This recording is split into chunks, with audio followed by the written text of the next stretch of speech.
Hello students, मैं Kapil sir. आज start करते हैं आपकी सोशियोलॉजी की क्लास। स्टूडेंट्स, हम पढ़ रहे हैं सोशियोलॉजी की फर्स्ट बुक का फर्स्ट चैप्टर। और इससे एकदम पहले के लेसन में, यानी कि इससे एकदम पहले की वीडियो में स्टूडेंट्स हमने पढ़ा था relationship between sociology and psychology, यानी कि सोशियोलॉजी और साइकोलॉजी में क्या रिलेशनशिप है, उनमें क्या डिफरेंसेस है, क्या सिमिलरिटीज़ हैं। तो उनकी सिमिलरिटीज़, उनके डिफरेंसेस को हमने पढ़ा था स्टूडेंट्स। और आज की वीडियो में, आज के लेसन में स्टूडेंट्स हम पढ़ेंगे सोशियोलॉजी का पॉलिटिकल साइंस के साथ क्या रिलेशनशिप है, यानी कि उनकी क्या डिफरेंसेस है और क्या सिमिलरिटीज़ है। तो इसमें आज हम पढ़ेंगे, जैसे कि आप स्क्रीन पर देख पा रहे होंगे, सोशियोलॉजी एंड पॉलिटिकल साइंस। तो स्टूडेंट्स, आइए फटाफट स्टार्ट करते हैं और समझते हैं कि क्या संबंध है सोशियोलॉजी का पॉलिटिकल साइंस के साथ में। तो स्टूडेंट्स, सबसे पहले जो पहला पॉइंट है, sociology is A science of society, political science is A science of state and government.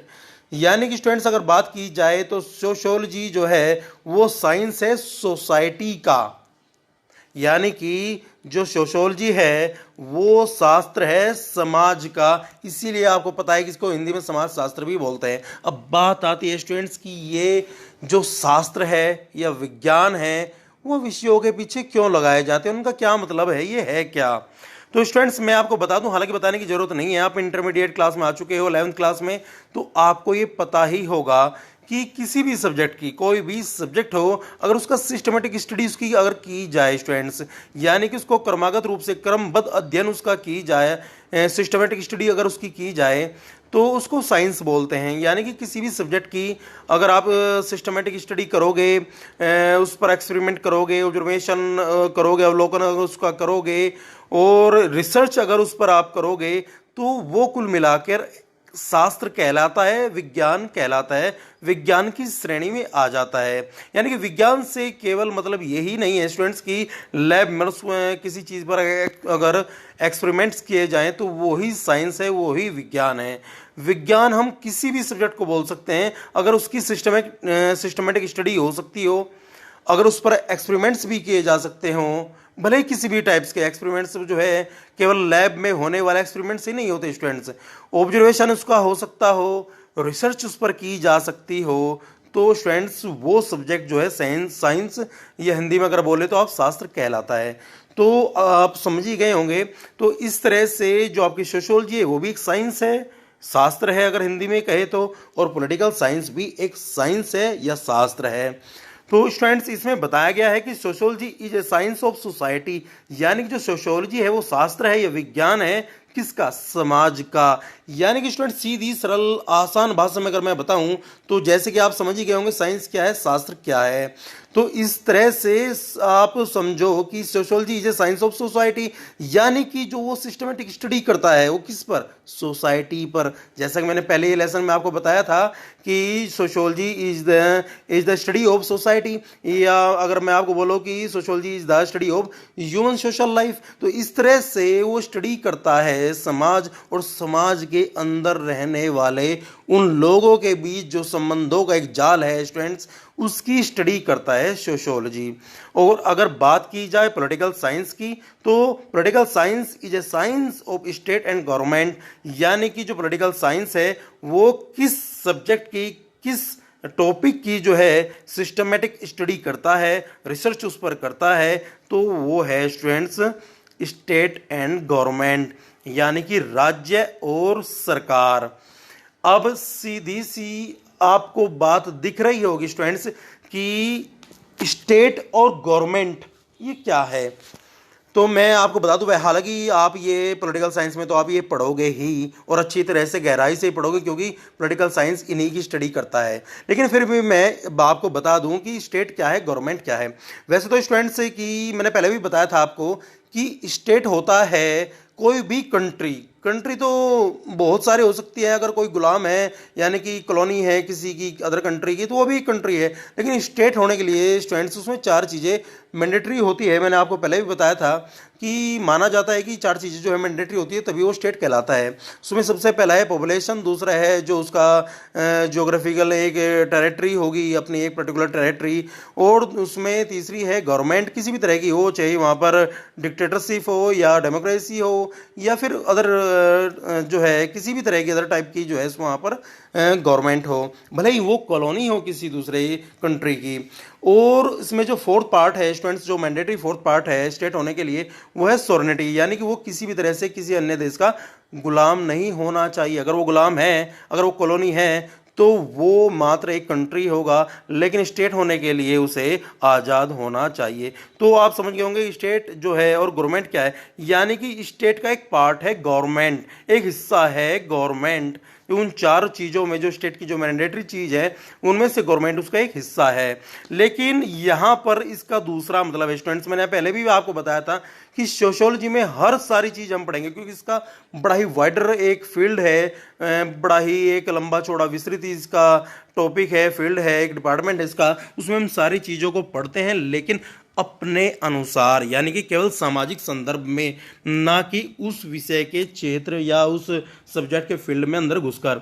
तो इस तरह से स्टूडेंट्स यहाँ पर अगर बात की जाए स्टेट एंड गवर्नमेंट की, तो वो सीधा हम यहाँ इसका मतलब निकालेंगे कि एक ऑर्गेनाइज्ड सोसाइटी, यानी कि इसके लिए अगर इसको और अच्छी तरह से मैं समझाऊं तो इसी में मैं दूसरा पॉइंट जोड़ देता हूं। जैसे कि आप स्क्रीन पर देख पा रहे होंगे, sociology studies both organized and unorganized societies, whereas political science studies only politically organized societies।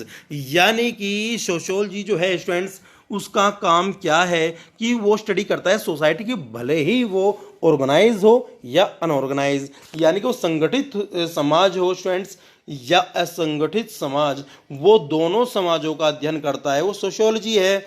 लेकिन पॉलिटिकल साइंस स्टूडेंट्स केवल और केवल ऑर्गेनाइज सोसाइटी, और कौन से organise society students, politically organise society की, यानी कि पॉलिटिकल साइंस केवल उसी सोसाइटी का अध्ययन करता है, उसी सोसाइटी का सिस्टमेटिक स्टडी करता है स्टूडेंट्स जो कि पॉलिटिकली ऑर्गेनाइज सोसाइटी होगी। और आपको पता ही है कि पॉलिटिकली जो ऑर्गेनाइज सोसाइटी है वो स्टेट होता है, गवर्नमेंट होता है। इसीलिए जो इसका अध्ययन क्षेत्र है स्टूडेंट्स, जो इसका स्टडी का फील्ड है, जो इसका स्टडी का टॉपिक है पॉलिटिकल साइंस का, वो है स्टेट एंड गवर्नमेंट और उनके अंदर आने वाली चीज़ें। स्टूडेंट्स आगे पढ़ते हैं फटाफट। Sociology has a wider scope whereas political science is a narrow field, यानी कि अगर बात की जाए उनके फील्ड की, उनके विषय क्षेत्र की, तो सोशियोलॉजी जो है स्टूडेंट्स उसका जो स्कोप है वो बहुत बड़ा है, बड़ा विस्तृत है, विशाल है। और आप समझ ही गए होंगे इस चैप्टर को पढ़ते पढ़ते कि कैसे सोशियोलॉजी के अंदर ही हम पॉलिटिकल साइंस को पढ़ते हैं, सोशियोलॉजी के अंदर ही हम जो है इकोनॉमिक्स को, इसके अंदर ही हम एंथ्रोपोलॉजी, इसके अंदर ही हम पढ़ते हैं अदर सब्जेक्ट्स जैसे साइकोलॉजी, हिस्ट्री। तो इस तरह से इन सब से मिलकर बना है सोशियोलॉजी। और आपको पता है, मैं अगली वीडियो में बताऊंगा अभी आपको किस तरह से ये एक अलग डिसिप्लिन बना, एक अलग विषय बना, एक अलग सब्जेक्ट बना। नहीं, इससे पहले तो ये सब्जेक्ट ही अपने आप में अलग नहीं था। तो आप समझ ही गए होंगे कि इसका जो, क्योंकि पूरी सोसाइटी का, भले ऑर्गेनाइज हो या अनऑर्गेनाइज, पूरी सोसाइटी का स्टडी करता है, तो जाहिर सी बात है जो उसका स्टडी फील्ड है, जो उसका अध्ययन क्षेत्र है वो बहुत बड़ा है। लेकिन जो पॉलिटिकल साइंस है स्टूडेंट्स, उसका जो फील्ड है वो नैरो है। नैरो क्यों कहा गया है यहाँ पर, मतलब इसको संकीर्ण या छोटा क्यों कहा गया है स्टूडेंट्स?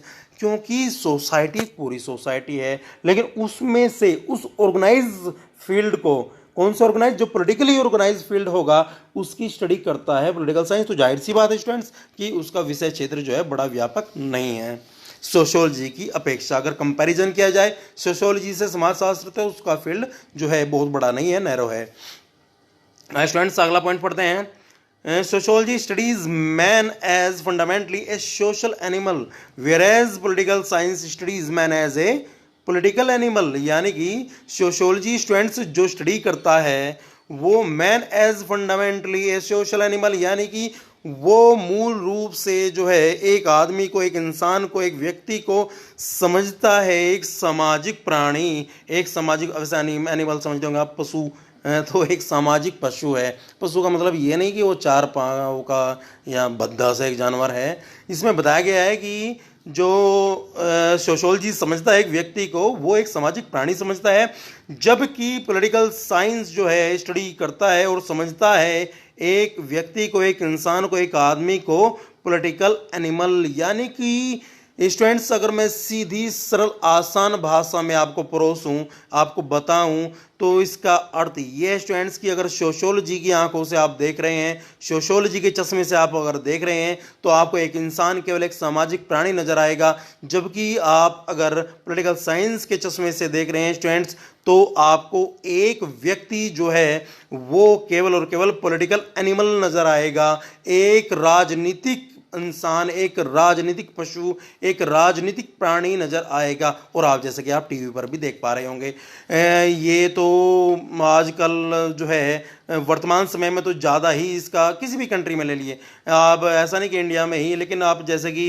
इंडिया में ही अगर आप शाम को अगर न्यूज़ देखते होंगे, किसी भी टाइम अगर न्यूज़ खोलकर देखते होंगे न्यूज़ चैनल, तो आपको लगता होगा कि हर टाइम एक जो है चुनाव का सा माहौल बना रहता है। यानी कि कुछ तो गवर्नमेंट के पक्ष के, कुछ गवर्नमेंट के खिलाफ के, बस दो ही लोग बैठकर आपस में डिबेट करते हैं।